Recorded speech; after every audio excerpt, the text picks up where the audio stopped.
Right, thank you Sudhakar Sharma గారు. ప్రస్తుతం ఏదైతే ఉన్నదో ఆపరేషన్ కగార్లో భాగంగానే ఈరోజు నంబాల కేశవరావు ఎలియాస్ బసవరాజ్ ఎలియాస్ గంగన్నను చంపేయడం జరిగింది. వారితో పాటు ఇంకా 25 మందిని చంపేశారు. చంపేసిన తర్వాత వారికి సంబంధించిన దహన సంస్కారాలు కూడా వారిని నిర్ణయించారు. ఈ విషయం పట్ల మనకు ప్రొఫెసర్ గారు చెప్పినట్టుగా ఈరోజు కేంద్ర ప్రభుత్వం ఖచ్చితంగా ఉన్నది.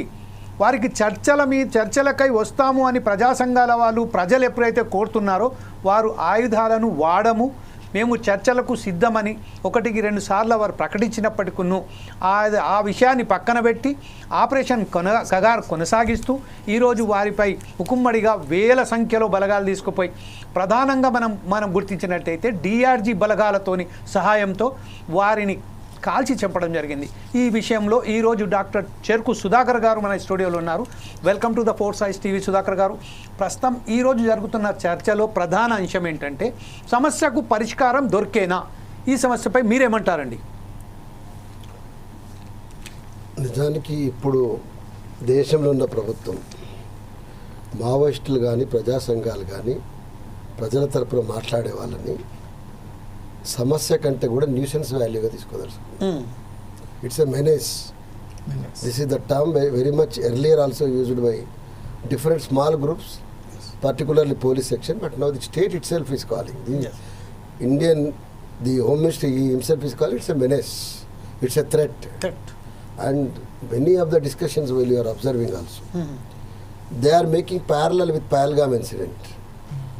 We finished up Pakistan, we kicked off Pakistan, we taught a lesson, and we are on the way to give the lesson to the Naxalites also. And yesterday also I have seen about zero tolerance to the terrorists. That implies to the Naxalites also. తెలుగులో మాట్లాడారు, వాళ్ళ words చెప్తున్నారు. చాలా స్పష్టంగా ఇవాళ ఆ ప్రభుత్వాలు చాలా స్పష్టంగా చెప్పదలుచుకున్నాయి. ఇది ఒక న్యూసెన్స్ వాల్యూ, ఒక పీడ కిందనే వాళ్ళు పరిగణిస్తారు. నిన్న ప్రధానమంత్రి గారు గుజరాత్ వెళ్ళిన సందర్భంలో కూడా చాలా స్పష్టంగా ఏమిటంటే మేము తీవ్రవాద చర్యల పట్ల జీరో టాలరెన్స్ తోటి ఉన్నామన్నారు. సెకండ్ కూడా మేము ఇది కావడానికి వీల్లేదని. అదే కంటిన్యూయేషన్ లోపల వారి సమయ ప్యానెల్ చాలా డిఫరెంట్ మీడియాలో మాట్లాడేప్పుడు చాలా స్పష్టంగా ఏమిటంటే మేము బహవాల్పూర్ నుంచి బస్తర్ దాకా జరుగుతున్న సమస్యల్ని పరిష్కరించే పనిలో ఉన్నాం. దాంట్లో భాగంగానే జనరల్ నార్త్ మీడియా జనరల్గా ఇప్పుడు నిజంగా మాట్లాడుకోవాలంటే దేశంలో మన మీద ఇక్కడ రాష్ట్రాల్లో సౌత్లో ఉన్నాం కానీ దిక్కుమాలినటువంటి ఎక్సర్సైజ్ చేస్తున్న పార్లమెంటరీ సిస్టంలో కానీ నిజంగా కూడా ఈ దేశం నార్త్లో ఉన్నటువంటి భారత ప్రజల మనోభావాలతోటి, ఆదివాసుల మనోభావాలతోటి, మూలవాసుల మనోభావాలతో సంబంధం లేనటువంటి అత్యంత పాశవికమైన బ్రాహ్మణికల ఆర్డర్ తోటి ఢిల్లీని పరిపాలిస్తున్నారు. అది చాలా స్పష్టంగా చెప్పుకోవాలి. కానీ అందుకోసం వాళ్ళకు ఈ పేదల భాష అర్థం కాదు, ఆదివాసుల భాష అర్థం కాదు, వాళ్ళ గోస కూడా అర్థం కాదు. అందుకోసం వాళ్ళు మీరు ఎంత బహవాల్పూర్ నుంచి మొదలుపెట్టి బస్తర్ దాకా అంటే బహవాల్పూర్కు బస్తర్కు ముడివేయడం అనేటువంటి ఒక కృతకమైన ప్రయత్నం ఉంది కదా, అది కొనసాగుతూ ఉంది. అందుకోసం ఇట్లా మాట్లాడే వాళ్ళు ఇంతకంటే భిన్నంగా ఉంటారని మనం అనుకోవడం లేదు. వాళ్ళు ట్రైనింగ్ ఇచ్చినటువంటి పోలీస్ శాఖ అసలు మామూలుగా చాలా లిబరల్ అని చెప్పి చాలా పవర్ ఎంజాయ్ చేసిండ్రు లిబరల్గా ప్రజలు అనే సందర్భాలు ఉన్నటువంటి జనతా పార్టీ కాంగ్రెస్ ఉన్న రోజుల్లో పుట్టినే పోలీసులు అత్యంత పాశవికంగా మాట్లాడడం చేయడం కూడా మనకు తెలుసు.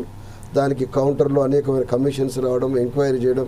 ఒక దశలో మీరు బాగా గుర్తుంటే మసూదన్ రాజ్ యాదవ్ కేసు లోపల హైదరాబాద్ ఎన్కౌంటర్ జరిగింది. హైకోర్టు ఒక జడ్జిమెంట్ ఇచ్చింది. పోలీసులు కాల్పులు జరిపితే దాన్ని డిఫెన్స్లో జరిపినమని ప్రూవ్ చేయకపోతే అది హత్యానేరం కిందకి కన్సిడర్ చేయాలి. అక్కడి నుంచి మొదలు పెడితే ఏకపక్షంగా మేము ఏరు వేస్తాం, ఏకపక్షంగా మేము మనుషుల్ని చంపుతాము, చావుడు పందెం కొనసాగుతూనే ఉంటుంది.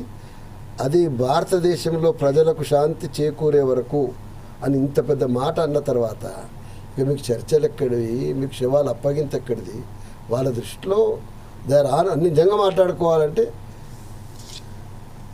మక్బూల్ భట్కు సంబంధించినటువంటి సందర్భంలో శవం ఎట్లయితే దొరకకుండా చేసిన ప్రయత్నం ఉందో దాని తర్వాత చాలా కాలానికి నంబాల కేశవరావు గారి విషయంలో జరిగింది కూడా అంతే కిరాతకమైందని చెప్పి నేను భావిస్తా ఉన్నా. ఎందుకంటున్నట్టే ఒక సుదీర్ఘమైన కాలం పనిచేసినటువంటి వాడు, విద్యాధికుడు, ఎంటెక్ చదివినవాడు, చాలా ఓపికగా అనేక అంశాన్ని పరిశీలన చేసినవాడు. సాయుధ పోరాటం అనేది ఇష్టంగా చేసుకునేట్టు పని కాదండి, అనివార్యమైతే తప్ప ఎవరు తుపాకీ ఏం తీయరు.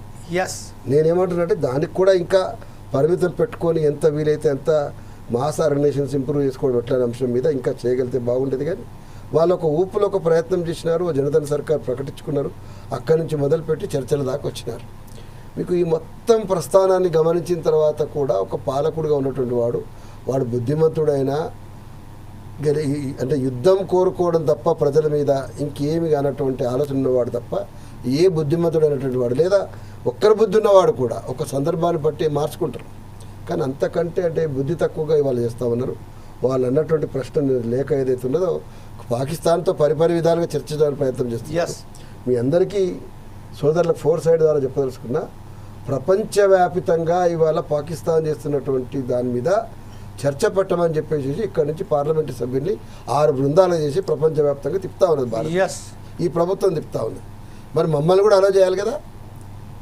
మమ్మల్ని కూడా ఛత్తీస్గఢ్లో దండకారణ్యంలో ప్రజల తరపున వాళ్ళు ఎందుకు కొట్లాడుతారు, ఆదివాసులకు అంత కష్టం ఏమొచ్చింది, ఇవాళ అదానిలో అమ్మాయిలు ఏ రకంగా లూట్ చేస్తున్నారు ఖనిజ నిక్షేపాలని, అసలు వాళ్ళ ఉనికి ఆదివాసుల ఉనికినే. నేనేమంటున్నా, యూఎన్ఓ చార్టర్ ప్రకారము మూలవాసులైన ఆదివాసులు అంటే సంరక్షించదలుచుకున్నటువంటి సంపద, అది మానవ సంపద. అది కేవలం ఖనిజ సంపద మాత్రమే కొలగొట్టడం లేదు. మీరు వేలాది మందిని నిరాయుధులైనటువంటి వాళ్ళని పనిచేస్తున్నటువంటి వాళ్ళని మీరు ఆ మధ్యకాలంలో మీరు బాగా గమనించినట్టయితే మన కాళేశ్వరంకు బ్యాక్ వాటర్ ఉంటుంది, ఇంద్రావతికి బ్యాక్ వాటర్లో పనిచేస్తున్నటువంటి ఒక 15 మంది 10 మంది పాపం ఒక బోర్డు మీద పనిచేస్తున్నారు వ్యవసాయం. పైనుంచి డ్రోన్ నుంచి బాంబులు వేసి చచ్చిపోయినారు వాళ్ళు. దాంట్లో 6 ఏళ్ళ పిల్లవాడు 7 ఏళ్ళ పిల్లవాడు ఉన్నాడు. ఇక మీరు ఆదివాసులు చచ్చిపోయారు. ఇక మీరు చిన్నపిల్లల్ని మీ విచక్షణ రహితంగా వేయడానికి మీరు పాకిస్తాన్ మీద చేస్తేనో టార్గెట్లు చేస్తారు. తీవ్రవాదుల లక్ష్యం అని చెప్పేసి దానికి బొమ్మలు చూపెట్టి ఇవన్నీ చేస్తారు. ఈ దేశంలో ఉన్నటువంటి పౌరులకు సంబంధించిన వాళ్ళ మీద మీరు దాన్ని దారికి తేవాలనుకుంటున్నప్పుడు మీ భాషలో అంటే మీరు ఇంత విచక్షణ రహితంగా డ్రోన్లు పెట్టి బాంబులు విసిరేస్తారా? అంటే ఇది ఏ రకమైంది? అన్నిటికంటే దురదృష్టం ఏంటంటే ఈ మొత్తం లోపల నాకు చాలా బాధ అనిపించే అంశం ఏంటంటే, భారతదేశంలో ఈ 10-14 ఏళ్ళను ఈ సోషల్ మీడియా మిగతా వాళ్ళు వచ్చిన తర్వాత కట్టగట్టుకొని ఒక ప్రచారం జరుగుతున్నది కదా. మీకు మొదట్లో చెప్పాలని మాట చెప్పలేదు. కనీసం వాళ్ళ తెలుగు టీవీలో మీరు మాత్రం ఇట్లా డిబేట్ పెడుతున్నారు.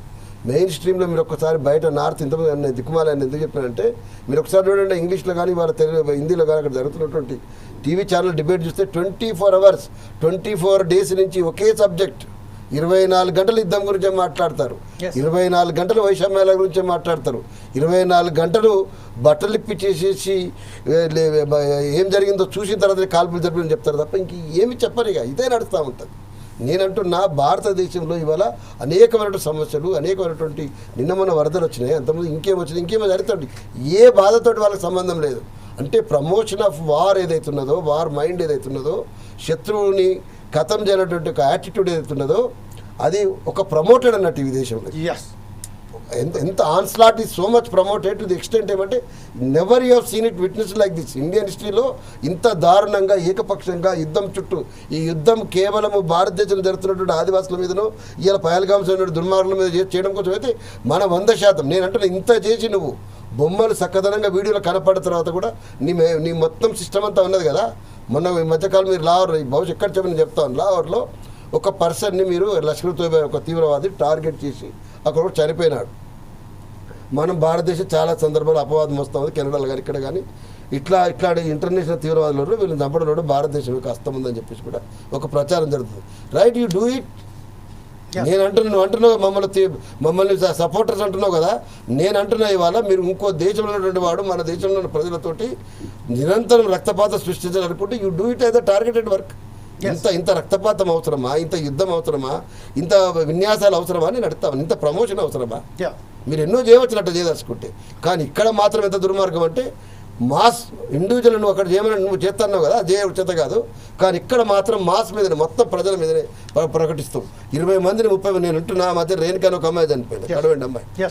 ఒక అమ్మాయి చాలా దీర్ఘకాలికంగా అనారోగ్యంతో ఉన్నది. ఏనాడు ఆయుధంతో సంబంధం లేకుండా రాత మీదనే కాన్సన్ట్రేట్ చేసే అమ్మాయి.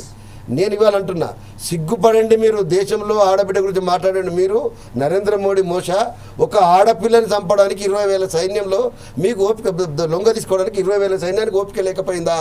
నేను అడుగుతామన్న వాళ్ళు. ఈ దేశంలో దౌర్భాగ్యం ఏంటంటే సికాస నాయకుడు అవ్వాలి సమ్మిరెడ్డిని గోదావరికల్లో మంచిర్యాలలో చేసేటప్పుడు చుట్టూ కూడా పోలీసులందరూ కూడా మంటలు పెట్టేసేసి లాస్ట్కు చంపడానికి ప్రయత్నం చేస్తే ఒక హెడ్ మాస్టర్ వచ్చి అన్నాడు ఒక మాట, అయ్యా ఏం అన్యాయం అండి మీరు చేసుకోవడం ఒక రోజు గత 2 రోజులు అయితే ఏముంది ఆ పిల్లవాడు ఎవరో బయటికి తీసుకొచ్చి జైల్లో వేయకూడదా చంపాలనా కాల్చి చంపాలని అడిగినారు ఇవాళ అంటారు శవాలను కాల్చి చంపితే మాట్లాడని దేశం వచ్చింది మనిషి బ్రతికుండగా కాల్చి చంపడానికి మంటలలో వేసి చంపడానికి మనం వాళ్ళ అడ్డుకున్నటువంటి దేశంలో శవాలు కూడా అప్పచెప్పకుండా కాల్చి పెడితే కూడా వాళ్ళు కూడా మాట్లాడతలేడు ఏమైంది మెయిన్ స్ట్రీమ్ మీడియా ఏమైంది మెయిన్ స్ట్రీమ్ రాజకీయ నాయకులు ఏమైనా అడుగుతున్నాను నేను కూడా యూ టోల్డ్ అబౌట్ నేను ప్రజా సంఘాల నాయకులు మాత్రమే కాదు నేను తెలంగాణ రాష్ట్ర సమితిలో పరుడు మెంబర్గా పనిచేసిన సోకాళ్ళు భారతీయ జనతా పార్టీలో కూడా నాకు అత్యంత ఆత్మీయులు ఉన్నారు నన్ను చాలా ఆత్మీయ ప్రేమించే వాళ్ళు ఉన్నారు మెయిన్ స్ట్రీమ్ లేకుండా మేము బయట ఏం లేము బట్ సీ దట్ నువ్వు ఏ మెయిన్ స్ట్రీమ్లో ఉండు అల్టిమేట్గా constitution is the main stream మీరు మెయిన్ స్ట్రీమ్లో లేరు ఇప్పుడు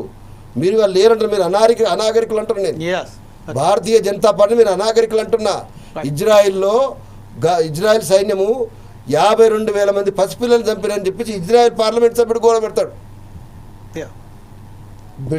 బ్రిటిష్లో పార్లమెంట్లో గోల పెడతారు అమెరికా ప్రదర్శన జరుగుతాయి కానీ ఈ దేశంలో మాత్రం మీరు యుద్ధాన్ని కోరుకున్నారు కదా హమాస్ చూసినరా ఇజ్రాయెల్లో ఎంత మంచి యుద్ధాన్ని మీకు ప్రజెంటేషన్ చేసిరని చెప్పి శిథిలమైనటువంటి గాజా నగరాన్ని చూపెడతారు ఇంత మానసిక ఉన్మోదాన్ని రెచ్చగొడుతున్నటువంటి సోషల్ మీడియా ఈ దేశంలో పనిచేస్తాం దీనికి హయ్యెస్ట్ ప్రమోషన్ ఇవ్వాలి ఈ దేశంలో దురదృష్టం ఏంటంటే కార్పొరేట్ సెక్టర్ నుంచి వేల కోట్ల రూపాయల రోజు ప్రమోట్ అయ్యి మొత్తం మైండ్స్ అన్ని పొల్యూట్ చేసి చంపడమే కరెక్ట్ చంపడం తప్ప ఇంకేమైనా పురాణాల్లో మన ఇంకా రాక్షస సంతానాన్ని పరిమార్చేట్లు అంటారు కదా ఒకటేసారి వేసి 1000 మంది అట్లా మనుషులు చంపడం ఒక యాటిట్యూడ్ని వాళ్ళు మెయింటైన్ చేస్తామన్నారు దాంట్లో భాగంగా వచ్చినటువంటి మానసికమైన ఉన్మాదమే ఇవాళ పోలీసులతో ఆ మాట మాట్లాడిస్తారు వాడు పోతారు ఆదివాసులు వీళ్ళు లీడర్లు పోతే ప్రచారం అవుతుంది వీళ్ళ క్రెడిబిలిటీ పెరుగుతుంది వీళ్ళ కుటుంబ సభ్యులు వస్తే ఇంకా నక్సల్వాదులు ఇంకా చర్చ జరుగుతుంది అంటే నువ్వు అంటున్నా నేను వాట్ యు ఆర్ అంటున్నా ఏ ప్రజలైతే ఉన్నారో నువ్వు చంపుతున్నావో ఆ ప్రజలు ఇచ్చినటువంటి పైసలతోటి జీతం తీసుకున్నటువంటి సర్వెంట్ నువ్వు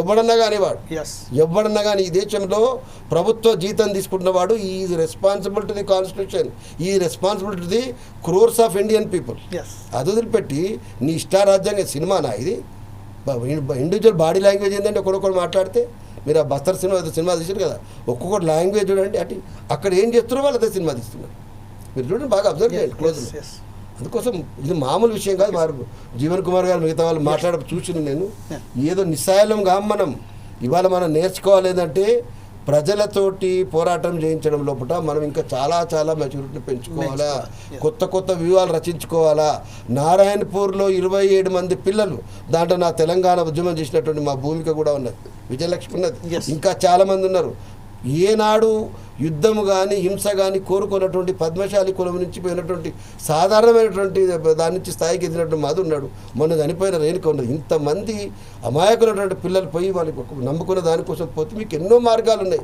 అన్నిటికంటే ముఖ్యంగా ఓపెన్గా మేము రెడీగా ఉన్నాము చర్చగా చెప్పిన తర్వాత ఇది ఏం అన్యాయం ఇది ఎందుకు దేశంలో మెయిన్ స్ట్రీమ్ లీడర్లు మాట్లాడుతున్నారు కేసీఆర్ ఏదో అక్కడ మాట్లాడినారు అదేవిధంగా కాంగ్రెస్లో అప్పుడేదో ఛత్తీస్గఢ్ కొంతమంది కాంగ్రెస్ లీడర్లు మాట్లాడారు మొత్తం ఈ దేశం గొడ్డుపోయిందని అడుగుతున్నా మనం ఇండియా కూటమిని పెట్టుకున్నాము వాళ్ళు ఎన్డీఏ కూటమిని పెట్టుకున్నాం ఇంకా దీని మధ్యలో 3వ ఫ్రంట్ అని పెట్టుకున్న ఉన్నారు ఇన్ని సంఘాలు ఉన్నాయి ఇంతమంది ప్రతిరోజు ఏప్రిల్ 14 నాడు అంబేద్కర్కు పూలమాల వేస్తారు డిసెంబర్ 6 నాడు వేస్తారు ప్రతి మహనీయుడి కోసము వేస్తారు కాన్స్టిట్యూషన్ డే జరుపుకుంటే మనం ఏం చెప్తున్నాను అడుగుతున్నాను నేను ఇదే విషయంపై ఒకసారి మనం ప్రొఫెసర్ జీవన్ కుమార్ గారి దగ్గర వెళ్దాం జీవన్ కుమార్ గారు ఎంతో ఆవేదనతో ఇప్పుడు మనకు